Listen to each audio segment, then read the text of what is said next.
Junior ডাক্তারদের কর্মবিরতি নিয়ে মুখ খুললেন কুণাল ঘোষ। আমরা শুনে নেব কুণাল ঘোষ কি বললেন। জুনিয়র ডাক্তারদের এই কর্মবিরতি সিদ্ধান্ত এটা দুর্ভাগ্যজনক। যখন সুপ্রিম কোর্ট পর্যন্ত বলেছেন কাজে যোগ দিতে, তারপরে এই সিদ্ধান্ত ভাবা যায় না। মাননীয় মুখ্যমন্ত্রী বারবার চেষ্টা করেছেন, আলোচনা করেছেন, কথা বলেছেন, যেখানে পরিকাঠামো এবং নিরাপত্তা ব্যবস্থা, নজরদারির ব্যবস্থার সমস্ত কাজ চলছে, সেখানে দাঁড়িয়ে এই পুজো উৎসবের মরশুম, ওদিকে বন্যা, এই অবস্থায় আবার কর্মবিরতি, এটা কারা করছেন, কাদের পরামর্শে করছেন, কেন করছেন?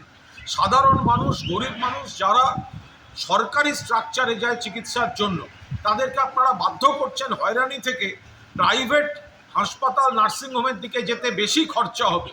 স্বাস্থ্যসাথী কার্ড থাকলে বাঁচোয়া, নইলে প্রচুর বিল। এটা কি হচ্ছে? সুপ্রিম কোর্টে আপনাদের লয়ার বলছে আপনারা কাজ করছেন বা কাজ করবেন। আপনারা এখানে সমস্ত কাদের বুদ্ধিতে, কোন উদ্দেশ্যে এই ধরনের ঘটনা? আরজি কর, তার তদন্তে এখন সিবিআই, যে অ্যারেস্ট হয়েছে সেটা কলকাতা পুলিশ করেছে, তদন্তে সিবিআই, আর অন্যদিকে সুপ্রিম কোর্ট হচ্ছে মামলাটি দেখছে।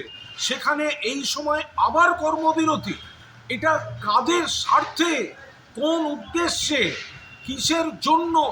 এত মানুষের এই সময়টা চিকিৎসার জরুরি পরিষেবার দরকার হতে পারে, বন্যা পরিস্থিতি রয়েছে, পুজো এবং উৎসবের মরশুম রয়েছে, এত মানুষের অর্থনীতি জড়িত, সেখানে আপনারা এক সাধারণ মানুষের কথা না ভেবে, এটা কাদের পরামর্শ, কারা চাইছে এই ধরনের পরিস্থিতি তৈরি করতে?